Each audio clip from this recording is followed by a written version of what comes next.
Well, we have a special opportunity tonight, brothers and sisters and young people, so we want to be attentive to this class. You can't have everybody get up and address this type of subject in this way and from this perspective. So it's a special opportunity to listen to these things, and we look forward to our address from our brother Leen tonight on this subject, discovery of a lost city, Sodom. Brother Leen.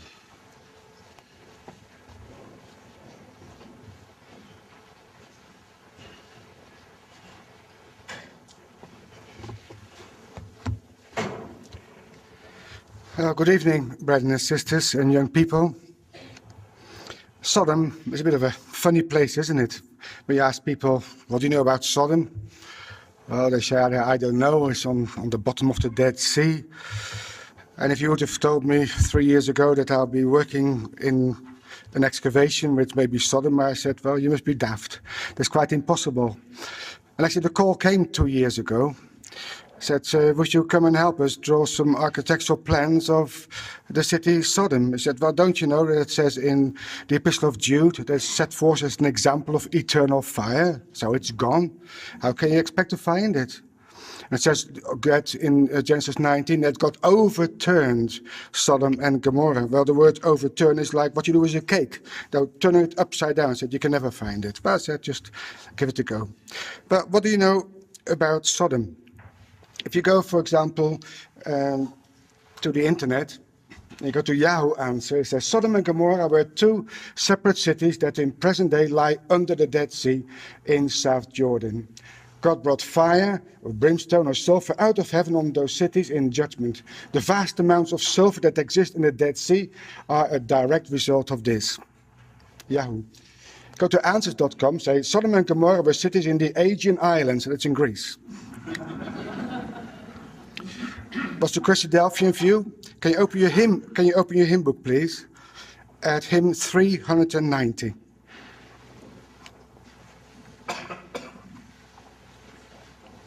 Hymn 390 and verse 2,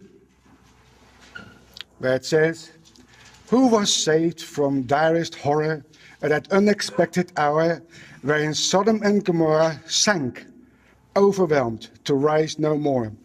Lot the faithful and his daughters were alone removed to Zoar. Where in the Bible does it say that Sodom sank in the Dead Sea? If you could show me one verse, I'll be very pleased, and I'll believe you. You can't find it. It doesn't say that Sodom is in the Dead Sea. And the Dead Sea was not created when Sodom was destroyed. There are two distinct sites altogether. Anyway, let's go through the scripture. Some of you may know that I've been working on the illustrations of the ESV Study Bible. And just a few months ago, they brought out the Atlas. And they showed this picture, I didn't know about this, of the Dead Sea. And they see Sodom and Gomorrah and Zoar and Admah, Zebulun, and all those smoky columns going up on the other side of the River Jordan. Well, where were those cities actually located? Well, 2 years ago, a good archaeologist friend of mine, Dr. Steve Collins, he's the dean of the University of Trinity Southwest in Albuquerque, and I'm professor there. I used to teach there quite a bit. He rang me up and he said, well, why don't you come and have a look? So I did. And at the moment, they're working there on a site called Tel al-Hammam. And I just got an email this morning from one of the team members to say things in Jordan have been crazy. That's an email I got this morning in the archaeological field. Last week, a group of Russian archaeologists came and wanted to get a permit to put a submarine in the Dead Sea to look for Sodom. I don't know how deep a submarine can go because it doesn't sink. Remember that the Dead Sea is now at its all-time lowest at minus 450 meters below sea level. Because the Dead Sea has been there for all time, there's nothing under it. At any rate, the Jordanian Department of Archaeology, that's to say, was called to meet them at the Dead Sea. When they arrived, it was a setup that the press waiting, and the Jordanians told them to get out of Jordan, and they could not proceed. But in turn, it precipitated the director of the Department of Antiquity of Jordan to send a news team to our site, Tel al-Hammam, and interview Dr. Collins and the Jordanian co-director. And then for the first time, they confirmed our site as the best Sodom fit. There's a gigantic turning point for our dig, and we were on the 6 and 8 p.m. national news. And God willing, in 3 weeks' time, I'll be joining our team. Well, here's Dr. Collins, Steve Collins. It's a good colleague of mine. We've been working together for some 15 years. And he is pointing there on a map on Mount Nebo, where he told me he believed that Sodom was located. Well, we've been working together since 1995, and we both like challenges. We climbed up the Roman ramp at Mazar in 1995. That's after our first season of excavating Ai. Been working there for about 7 years, so we got to know each other. He invited me to come to his university and lecture there. And every year we lead tours in Jordan and Israel. And the website is BLE, that's BibleLensExpeditionTravel.com. Well, my challenge was the Temple Mount. I worked almost all my life trying to sort out all the problems of the Temple Mount. And Steve's challenge was to find Sodom. So where do we go from here? Well, we went last year to the Department of Antiquities in Jordan, in the Geographical Institute, and we're poring over maps, trying to get some old area photographs to learn more about our site. But most importantly is, where, according to the Bible, is Sodom? Actually, in the Bible, there are more indicators to where Sodom is located than where Jerusalem is located. We just don't read carefully enough. If archaeology has done one thing for me, is to read the Bible carefully, almost word for word, and you get your answers. The brother who taught me the truth a long time ago in Kibbutz Yad Mordechai in Israel, next to the Gaza Strip, he said, after every sentence, ask why, where, who, how. And if you do that, you get all sorts of answers, which are quite unexpected. Now, the chapter we just read, Genesis 13, just open your Bibles again, have got so many indicators that is absolutely incredible.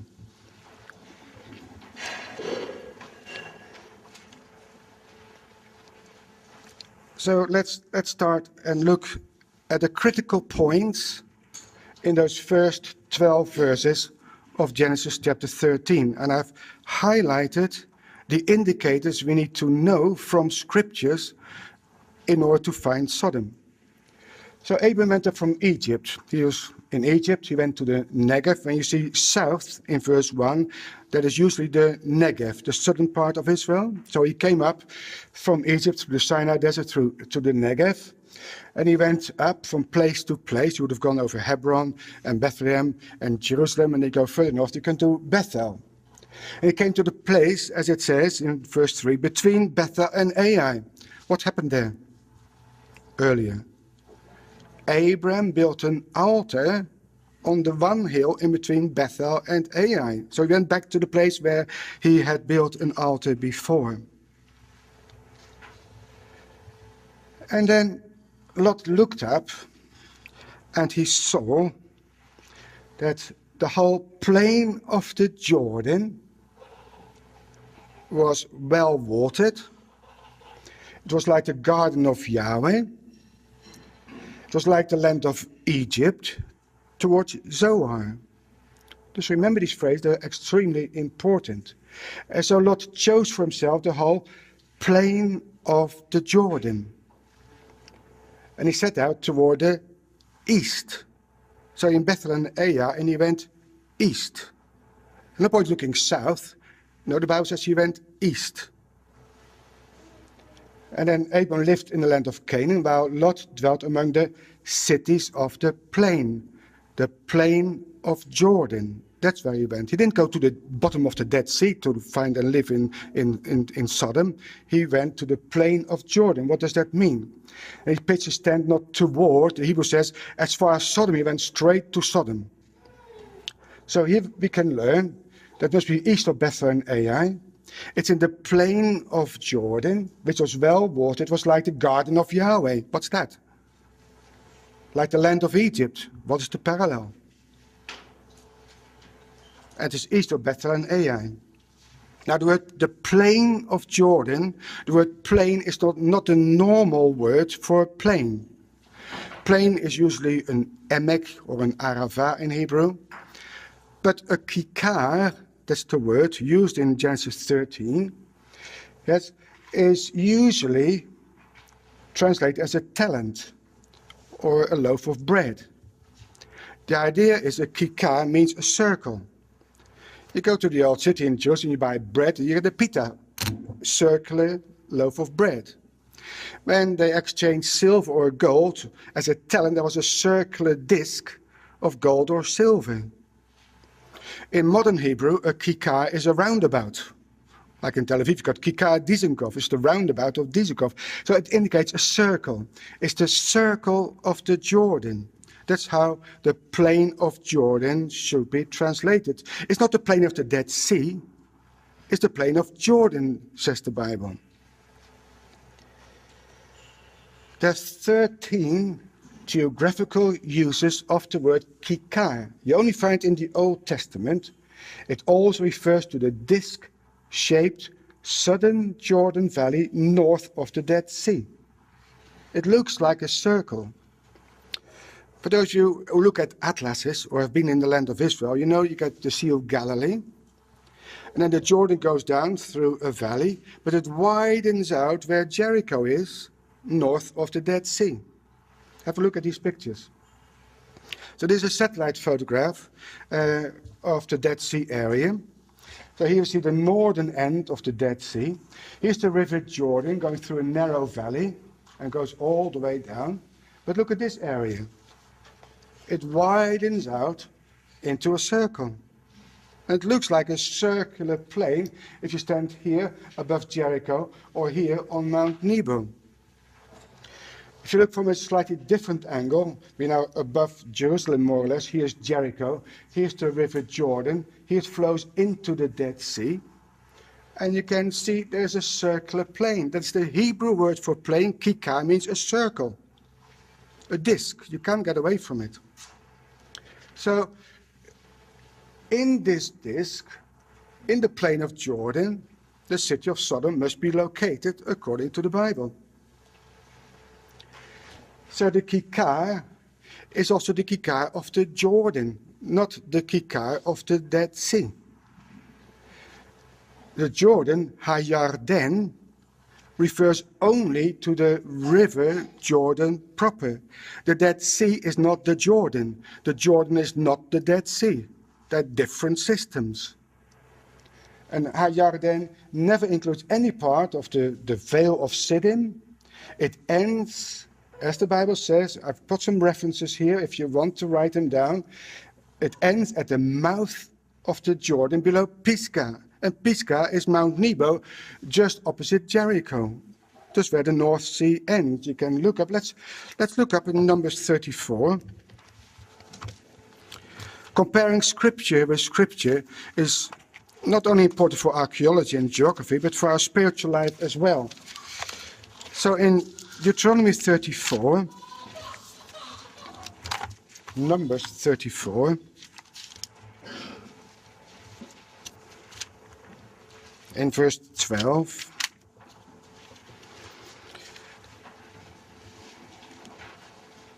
is talking here about the border of the land.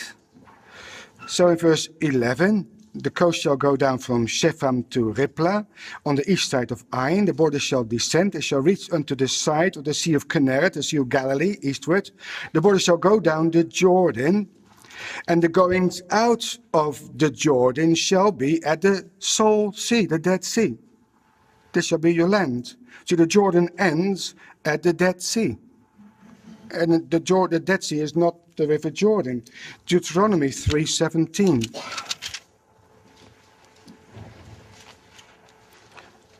You're talking about the land that was given on the other side Jordan in verse 16 to the Reubenites and the Gadites.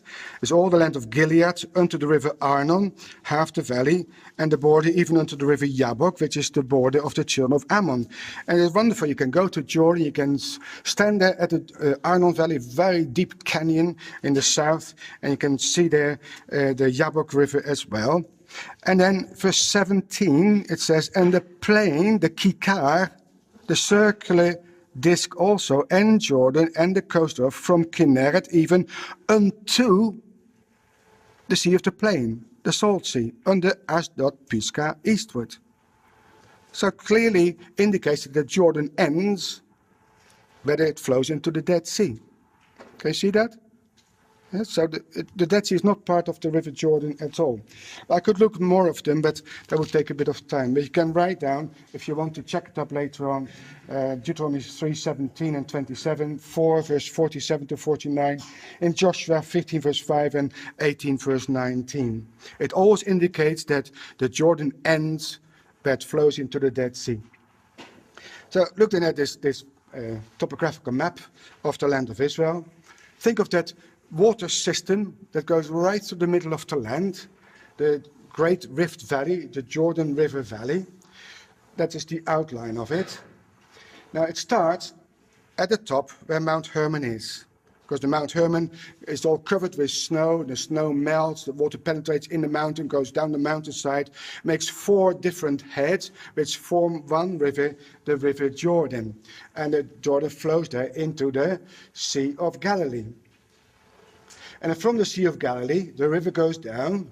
That is called the River Jordan proper, until you come to the Dead Sea, which is a different system, although it's all one water system, of course. Then we read in Genesis 13 that the kikar was, in verse 10, if you go back to Genesis chapter 13 and verse 10, Lot lifted up his eyes and beheld all the plain of all the kikar, the circular disc of the Jordan, that was well watered everywhere, before Yahweh destroyed Sodom and Gomorrah, even as the garden of Yahweh, like the land of Egypt, as thou comest unto Zoar. It was well watered. Well, when I was there last January, before the rains actually started, there was still water running through all the valleys there. Well watered, like the garden of Yahweh. Well, go to Genesis chapter 2. The garden of Yahweh must be the garden of Eden. What does it say there about that river? Genesis 2 and verse 10. It says, one river went out of Eden to water the garden. And after that it was parted. But it was one river going right through the middle of the garden. It is like Egypt. There would be no Egypt. It was no Nile. The Nile is Egypt. There's one river going right through the middle of Egypt. It overflows its banks, just like the River Jordan does. So it's quite clear, if you go back to Genesis 13, it must be well watered, the plain, and one river going right through the middle of it, just like in the Garden of Eden and just like in Egypt. That's what the Bible tells us. Well, if you look at this picture, here's the Kikar, which ends at the Dead Sea. These riverbeds are flowing with water most of the year, all of them. Yes? And then there's where Jericho is, also in the Kikar of the Jordan, and the River Jordan goes right through the middle of it. Just like the river went through the middle of the Garden of Eden, as verse 10 tells us, and the Nile goes through the middle of the land of Egypt. And the Nile ends when it flows into the sea, into the Mediterranean. And there are all sorts of sites there, those red circles. Tel el-Hammam, that's a site we excavated, the largest site in this area. A smaller one, Tel el-Kafrein, then you get Nimrim, Bleibel, and Musta. See, it's only the last few years that we could go into the area because it's always a military zone. You couldn't go and excavate there because you get your head shot off by the Israelis or by some Palestinians. And therefore it was a kind of a terra how do you call that? Ignocita. It's an area that is unknown, out of bounds, since the 1948 war. And only now is it possible to go there and excavate. Let's go back to Lot in verse 10. He lifted up his eyes and he viewed the entire Jordan disk from the east. Yes, he was in Bethel, and you looked east. So if you're in Bethel and you look east, then you will see the whole Kikar of the Jordan. What do you see when you're in Bethel and you get your telephoto lens out? Well, first of all, here is on a satellite picture the Dead Sea, Jerusalem. Here's Bethel and Ai, and here's the disk. So what are we being told? That he looked east. Actually, if you are in Bethel and Ai, you can barely see the Dead Sea. Only the northern bit of it, because the mountains are all in the way. So here's a photograph. This is what you can see from Bethel and Ai. Here's a photograph taken from Bethel, and here you can see the circular disk of the Jordan. Jericho is just below the mountain here. And here is Mount Nebo. Because I said it was below Pisgah. Now here is where the Jordan ends. The Jordan runs right here. And all the water coming down from the plateau, the Moabite plateau, make this valley very, very fertile. This is what you see when you look east. That's what Lot did. If you look south, you can just see the northern tip of the Dead Sea. That's all you can see. So there's no point saying Sodom is in the southern end of the Dead Sea, because you can't see it from Bethel. No point saying it is somewhere on this side, but where Masada is, where to show you Lot's wife, because you can't see it from Bethel. Lot could see Sodom from Bethel, quite clear from Genesis chapter 13. So he then traveled eastward from Bethel and Ai, and he pitched his tent at Sodom. Well, back in Bethel Ai, here is east, so this is the direction he went to. And you can only end up in the circular plateau of the River Jordan. So if you take only Genesis 13 in account, then here's the Dead Sea area. Don't be looking here for Sodom, because you can't see it from Bethel and Ai. This is the only part where you can see the plain of the Jordan. And this circular area is called the Kikar of the Jordan, about 25 kilometers in diameter. Jericho is on the west side of the Kikar, and Sodom and Gomorrah must be on the east side. You can't see Jericho from Bethel and Ai because it's too deep down. You can only see on the other side, only this part of the Kikar, you can see from Bethel, because the mountains are in the way. And then Steve Collins went there with all this information. He said, for 3 weeks I'll be reading every day Genesis 13 and 14, few times in a day, trying to understand what is the Bible telling me where Sodom is. And then he had an opportunity to go to the site. And all these sites belong to the Middle Bronze Age. So in archaeology, we don't talk about 2000 BC or 3000 BC. We divide the chronological areas into the early Bronze Age and the late Bronze Age, Iron Age, and so on. This particular city must belong to the Middle Bronze Age, according to archaeology. I'll explain that later on. And so he got an inkling that those cities must be there. And then he went to the site in the Kikar of the Jordan. And then he assumed that Sodom was the biggest city in the eastern Jordan disk, because it's always mentioned first. You see, often cities are called in pairs, Bethel and Ai. Bethel is always the largest, and Ai is the smaller one. So Sodom and Gomorrah. Sodom must be the bigger one, and Gomorrah the smaller one. If you look at the list of the cities, they're often counted from the south.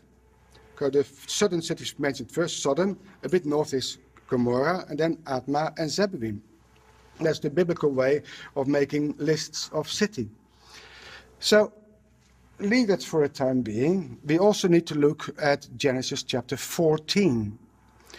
Now, Genesis 14, if you open the Bible there, it says, "It came to pass in the days of Amraphel, king of Shinar, Arioch, king of El-Assar, Kedorlaomer, king of Elam, and Tidal, king of the nations. These made war with Bera, the king of Sodom, with Birsha, king of Gomorrah, Shinab, king of Admah, Shamiba, king of Zeboim, and the king of Bela, which is Zoar. And these were joined together in the Vale of Siddim, which is the Salt Sea. 12 years they served Kedorlaomer, and in the 13th year they rebelled. And in the 14th year came Kedorlaomer and the kings that were with him, and smote, look on the map, he smote the Rephaim in Ashtaroth Karnaim, that's where it is. So they came from Mesopotamia, following the same route which Abraham took, coming over Damascus into the land, staying on the east side of the Jordan, smote the Rephaim here, and then the Zuzim, the next group of people, in Ham, and then the Emim in Shaveh Kiriathaim, that is here. They went down all the way to the Horite in Mount Seir, that is Edom, here's Mount Seir. Then they crossed over, went to Paran, you see verse 6, to El Paran, which is by the wilderness. They returned, they came to Ein Mishpat, which is Kadesh. Here it is, Kadesh Barnea, from where Joshua sent out the spies, Moses sent out the spies to spy out the land. And then they turned back, and it says they went to the country of the Amalekites, and also the Amorites that dwelt in Chatzizon Tamar. Now, Chatzizon Tamar, if you look at I've had a text here up, according to 2 Chronicles 20 and verse 2, Chatzizon Tamar is En-Gedi. So they came in a big sweep on the east side of the Jordan, all around the bottom of the Dead Sea, to the Negev, to Paran, to Kadesh, and now they were in En-Gedi. So all the four kings were there. The kings of the north, they were now in En-Gedi. And what happened next? Because, I've got here on the map, then went out, so while these guys were in En-Gedi, then came the king of Sodom and the king of Gomorrah, the king of Admah, the king of Zebulun, and the king of Bela, and they joined battle with them in the Vale of Siddim. So where's the Vale of Siddim? Well, if you are here in En-Gedi, and Sodom and Gomorrah are here, then it must be somewhere in the middle.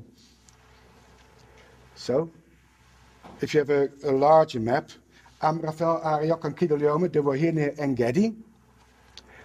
If the kings of Gomorrah and Sodom and all these guys here, they were here, they would have set out and meet here in the Vale of Siddim. It's the only place where it can be. Now, and then we read that they fell into slime pits. Well, since about 2 years ago, there are slime pits again. But the word slime pit in verse 10 of chapter 14, look at it. In verse 10 of chapter 14 in Genesis, it says the Vale of Siddim was full of slime pits. Well, I don't know what slime is, it's very slimy. But it doesn't say so in the Hebrew at all. It isn't asphalt, it isn't slime. The Hebrew word chaimar is clay. It's the word for clay. There were clay pits. They were there when the battle took place between the kings of Sodom and Gomorrah and the other guys. And when they were fleeing, they fell into slime pits. Now, nobody knew what they were. Up to about 2 years ago, when those slime pits, those clay pits, those sinkholes, that's our modern word, appeared again. How come they appear now and they didn't appear before? Because of the salt works by the Jordanians and the Israelis, they take out so much water out of the Dead Sea. And the river Jordan is tapped by the Israelis just when it comes out of the Sea of Galilee through the national water carrier. Water's almost the whole land of Israel, but nothing much goes down the river Jordan. So the Dead Sea goes down every year by 1 meter. If the water goes down, what happens to the water that is locked underneath the sides of the Dead Sea? Water gets withdrawn because the water level goes down, and therefore sinkholes appear. And it was the same in the time of Abraham and the battle of Genesis chapter 14.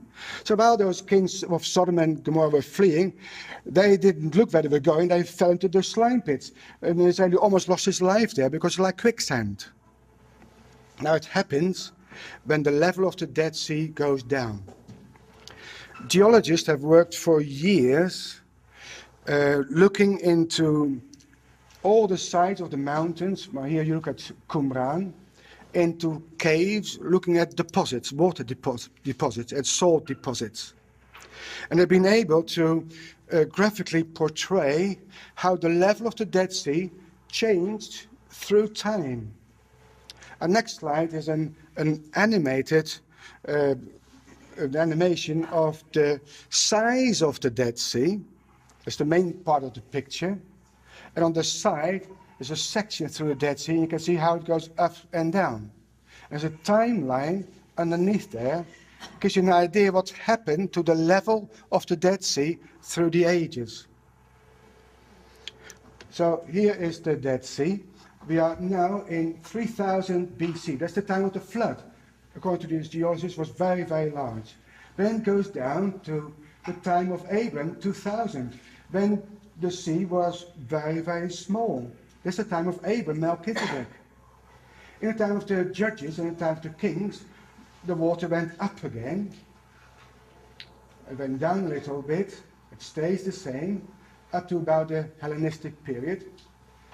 And when you come to the time of Christ, the water level goes up again, as you can see here, and then it went down very, very low in the Byzantine period. And then the water level climbed up again, all through the Middle Ages. There's a bit of an up, and then it goes down. And at the moment, it is very, very small. The southern part of the Dead Sea is completely dry. You can walk across here from Masada to the other side. And that is when those sinkholes appear. So this graph shows exactly that we're actually lower now even than in the time of those kings of Sodom and Gomorrah who fell into the slime pits, which are here. That's the only place where you can see them today. So it is caused by the low level of the Dead Sea. Shows that the Dead Sea was there because Sodom and Gomorrah weren't destroyed yet.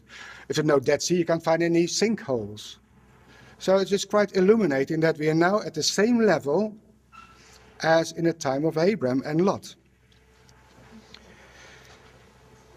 And so, going to the site, Sodom must be the largest one.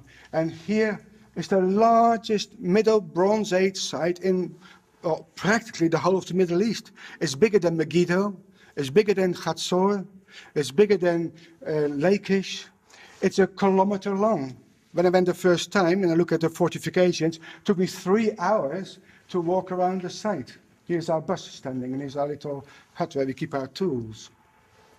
And from the air, this is the upper tell, and this is the lower tell. It's an enormous site. A huge site, bigger than any in Israel. If you stand on the Mount Nebo and you look down, then you can see quite clearly where it is. Right there in the middle of this circle, here's the upper tell, and it's the older lower tell. That is where Tel El Hammam is located, 1,000 meters long and about 600 meters wide, an enormous site. As I said before, in archaeology we talk about Bronze Age and Iron Age and so on. According to the archaeological time frame, the story of Abram Lot belongs to the Middle Bronze Age. Now, the Middle Bronze Age goes from 2000 BC, time when Abram was born, up to about 1500 BC. That's what we call the Middle Bronze Age. Then you get the Late Bronze Age from 1500 to 1200, and then you have what we call the Iron Age, which is the time of the kings of Israel. So Abram and Lot must be in what we call the Middle Bronze Age, and not later on in the Iron Age. So if you go to a site, say, well, that is Sodom, well, do you have Middle Bronze? If you don't have Middle Bronze, it can be Sodom. Let's go to Genesis chapter 10, where Sodom is mentioned for the first time before the flood. In Genesis chapter 10, we have the borders in verse 19 of the land of Canaan. It says, and the border of the Canaanites was from Sidon, as thou comest to Gerar, unto Gaza, as thou comest unto Sodom and Gomorrah, Admah and Zeboim, even unto Lasha. So the borders of Canaan start at Sidon, here in modern-day Lebanon, goes all along the coast of the Mediterranean up to Gaza, where the Gaza Strip is, goes across towards the Dead Sea, where Sodom and Gomorrah, Admah and Zeboim are located. In the table of nations of Genesis chapter 10, before the flood, or just after the flood, but before the time of Abraham. So, and then the border goes up to Lasha, that is Laish or Dan, and then goes across to Sidon. In Genesis 10, we've got Sodom and Gomorrah, and we call that the early Bronze Age. That is much earlier because it goes back to 3000 BC. So there was already a site of Sodom before Abram got there, before Lot got there. So Abram and Lot are here in the Middle Bronze Age, but that lower tell belongs to the early Bronze Age. It's much older. Here we find in this period of time, between 3000 and 2000 BC, the cities of the Kikar in Genesis chapter 10. So Sodom and the other cities of the Jordan Disk would have occupations dating from the early Bronze Age, but also the Middle Bronze Age. And then you go to a site, before you excavate, we usually walk around the site and pick up the potsherds, which never get destroyed, and you can understand from the potsherds what kind of time periods are represented on the site. So then, having our archaeological time frame from 3000 to 2000 up to 1000 BC, then it's quite clear that this must be the time frame of Sodom and the cities of Jordan Disk. That's what you expect to find before you actually start excavating, if you take the Bible carefully. So, and then you go to the site. It's a Bronze Age city, exactly the time frame of Abram and Lot. The lower city, which you can see in brown here, is the oldest part of Sodom. That is Genesis chapter 10. But this city, the Middle Bronze city, is the time of Abraham and Lot. And there's even a later occupation in the time of the kings of Israel. And so here we're excavating. The stones which you see here belong to the time of the kings of Israel, but down below, a meter thick layer, that layer of occupation belongs to the time of Abraham and Lot. And excavating there, you can see the walls of the houses. I don't want to say this house of Lot, but he lived in Sodom somewhere. This house belonged to people that lived in Sodom during the time of Lot. And you find the potsherds, a very typical little juglet. So it fits exactly the picture of the time frame of the Bible. In Genesis 19,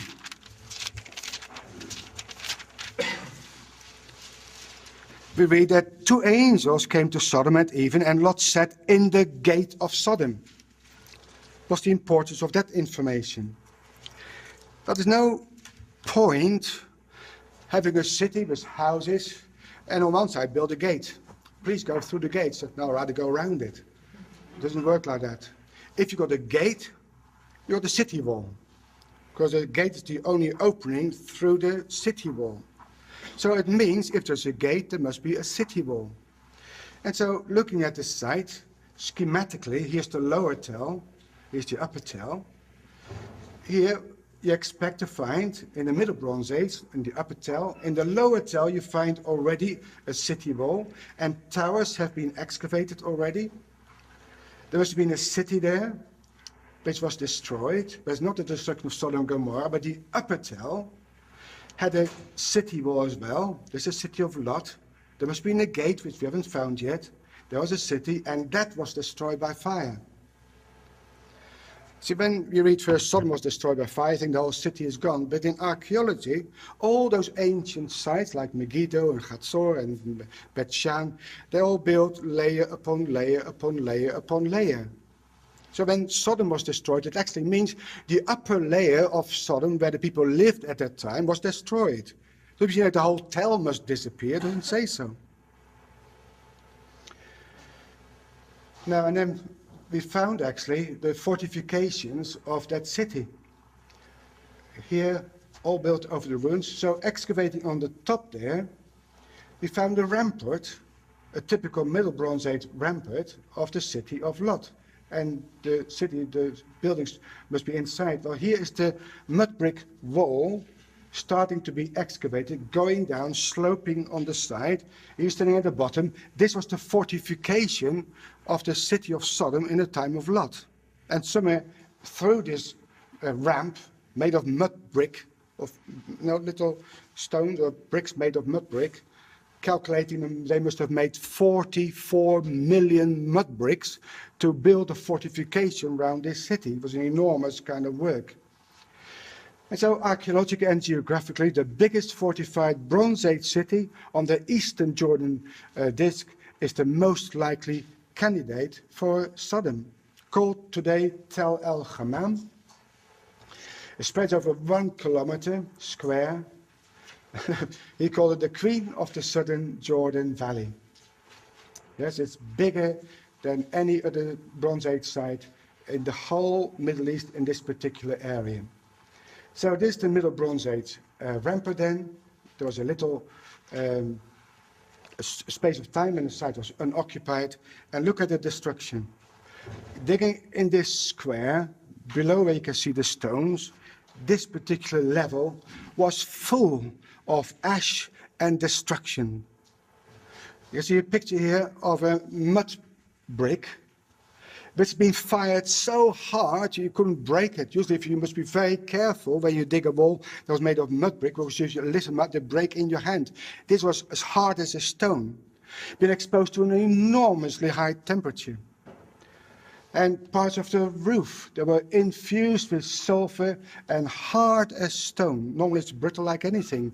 You only get it when something is burnt at a very, very high temperature. Here I'm standing here in the burnt palace of Bera, king of Sodom. You can see that the bricks here are still red, because it changes color from brown to red if you burn mud brick. And thinking about it, king, well, his palace must have been here, right on the top. And the view from his palace was the whole of the Kikar of Jordan. Here's the Dead Sea, here's Jericho, here's Gomorrah, right in view, a satellite city of Sodom. And so it all seems to fit very, very well indeed. And then in one place, they found a few potsherds which had melted. They're green. And you need a temperature of over 6,000 degrees centigrade to melt a potsherd. My colleague Steve lives in Albuquerque, New Mexico, where in 1945 they had those nuclear tests. And the result after those tests, they looked at the whole environment. They saw that the sand was turned into green glass. Most things turn into green glass. And when he took this sample to the laboratory, they said, oh, this trinitite.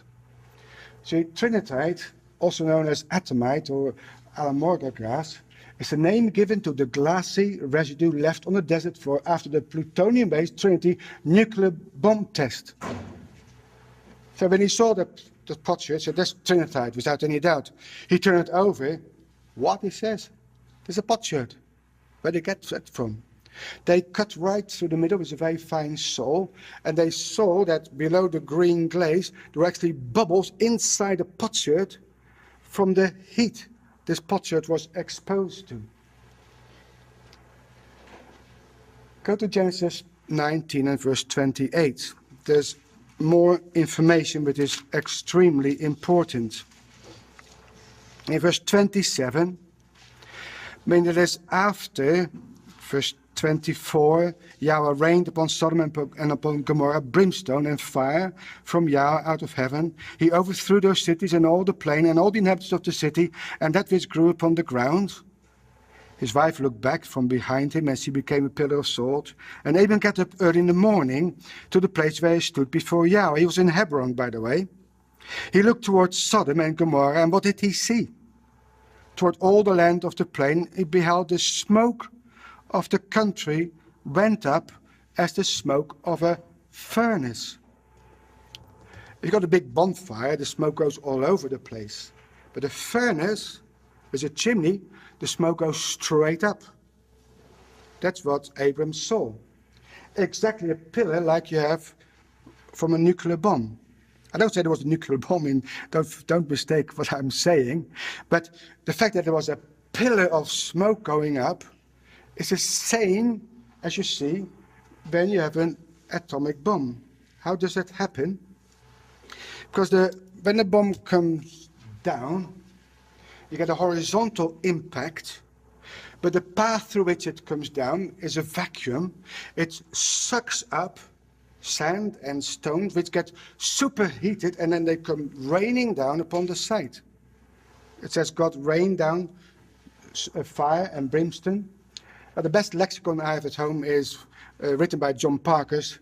It was made in actually 1823. That's the lexicon which John Thomas always used. He's a very intelligent man, and he looked at that word, brimstone. Brimstone is an old English word for burning stone. That's all it is. So make a note in your Bible, brimstone is burning stone. He says brimstone or burning stone, gofrit in Hebrew, is always applied, written in 1823. Yes? Applied or alludes to that meteorous, inflammable matter which God rained upon Sodom and Gomorrah. That's what the Hebrew word indicates. And we believe that's how Sodom was destroyed. Words that are related to gofrit is gopher wood, of which the Ark of Noah was made. There's so much resin in that wood that it stays afloat. Yes, the cypress is from the same kind of word, kuparisos, gofrit. So it isn't sulfur. It's very durable against rot and worms, used for shipbuilding and so on. So it is a resinous, inflammable juices which you find in that particular tree, and that is the word used. Now, my colleague thinks that Sodom and Gomorrah were destroyed by a meteorite. Now, that was his idea. It sounds plausible, but just think about it. If you get a huge meteor coming down from the sky, and it fragmentizes on impact, then it hits the ground at a terrific speed. But the path through which that meteor comes down creates a vacuum. First of all, you get an impact on the ground, and it says that God overturned the cities of Sodom and Gomorrah. But you can look at the walls in the section, they're just tumbled over. That's the horizontal impact when you get such an impact on the ground. But that path through which it comes down becomes a vacuum. It sucks up soil and stones, goes up in that vacuum, gets superheated, and comes down as burning stones. It's exactly what the Bible says. So something, either a meteorite, certainly not a nuclear bomb, something must have come down from heaven, which sucked up, it's had a horizontal impact, sucked up the stones, superheated them, and then smashed them down again. And that is how Sodom and Gomorrah were destroyed. All those cities were destroyed, all those five of them, at the same time, in the same way. Now, that is very interesting. So we have here Tel el-Hammam, the largest city, we believe Sodom, Tel Kafrein, maybe Gomorrah, Nimrim, they go together again. It says Sodom and Gomorrah, Admah and Zeboim. Zeboim, I was teaching my students this morning, if you got a word like Elohim, if it ends in im, it's plural.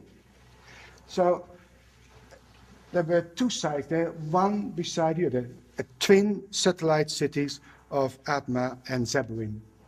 So according to the directions we get in the Bible and the way those cities were destroyed, it fits exactly the picture of Sodom and Gomorrah in the Kikar, as we've been seeing in the Bible. And in 3 weeks' time, God willing, I'll be there again and see what I've been discovering so far. But what can we learn from the whole story of Sodom and Gomorrah as Christadelphians? It's not just written here for archaeologists so we can find the site. Yes? Well, to us, reading the Bible, Genesis 13 and 14, and coming to a site which fits perfectly, shows that the biblical record is absolutely true. Taught me I must read the Bible so carefully. If it says east, well, look east and don't look south, because you won't find it. Yes? Don't believe fables, including hymn 390. I'm so pleased that the hymn book is not part of the BASF, because I'm disfellowshipped at the end of this lecture. Don't bring your family to Sodom. It says, Lot, he vexed his righteous soul. Oh, he had hoped perhaps to convert Sodom. What happened? His wife was converted to the ways of Sodom, and his 2 daughters as well. He lost his family by choosing to live in the wrong place. Oh, very fertile, well watered, the river Jordan there, plenty of food, better than on top of the mountains where Abraham stayed, but at the cost of his family. And don't live a Sodom lifestyle. But what is a Sodom lifestyle? You see, usually when we think about Sodom, we think about the immorality, sexual immorality. But that's not the only thing. Go to Ezekiel chapter 16, please. And then we come a lot closer home. In Ezekiel chapter 16,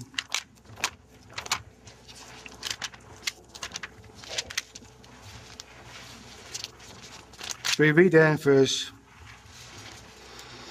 it talks about Samaria and Jerusalem, but they make a comparison with Sodom and her daughters. It says there in verse 48, as I live, says the Lord Yahweh, Sodom thy sister has not done, she nor her daughters, as thou hast done, thou and thy daughters. Because this was the iniquity of thy sister Sodom. This is why God destroyed Sodom and Gomorrah and the other cities. Number 1 is pride. Number 2 is fullness of bread. 3 is abundance of idleness was in her and in her daughters. Neither did she strengthen the hand of the poor and the needy. They were haughty. They committed abomination before me, and therefore I took them away as I saw good. I don't use the NIV very much, but in this time I like you to look at it. They say they're arrogant, overfed, and unconcerned. And that's exactly the world in which we live, isn't it? So we need to learn from Sodom and Gomorrah and the fierce destruction which we're excavating at the moment, that we mustn't be proud. We're overfed. We've got too much to eat. And got too much free time. What do we do with it? Do we use it to study the Word of God, to sit with our family around, go to Bible schools, go to Bible class, go to Sunday school? Or do we just sit on the couch and watch TV and let the world come into our home? What do we do with all the free time we have? We only work 4.5 days a week nowadays instead of 6. What do we do with it? And do we strengthen the hand of the poor and the needy? That's what God pointed out are the sins of Sodom and Gomorrah. Compare Abram and Lot. Abram's, his faith was counted as righteousness. But Lot vexed his righteous soul. He was righteous in the eyes of God, but to live in a way that you're vexed all your life is not very productive. Abram lived on the mountains, away from the cities. Remember the 4 geographical areas in Israel? You got the coastal strip where the Philistines lived. All the holy places were on top of the mountains. That's where Abram wanted to be. He wanted to be where Hebron was, where Bethlehem is, where Jerusalem is, Shiloh and Shechem. But Lot went into the valley of death. He lived in a wealthy and a liberated city, just like we live in a liberated society. Anything goes. Abram had 318 young men, educated, it says instructed, it's the same word for education, yet educated 300 young men in his own home. Not only in the scriptures, but with sword and spear as well. And those 318 young men could defeat the army of 4 kings of Mesopotamia. But Lot's wife and daughters became morally corrupt. The heart of Lot's wife was in Sodom. And look what those daughters did afterwards. Those are the ways of Sodom. Abraham received a son of promise. Lot's wife and son-in-law died. Remember what Jesus says. Remember Lot's wife.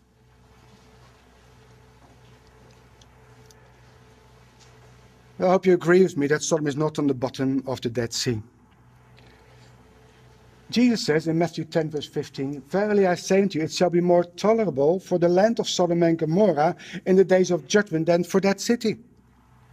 So Sodom will be remembered at the day of judgment.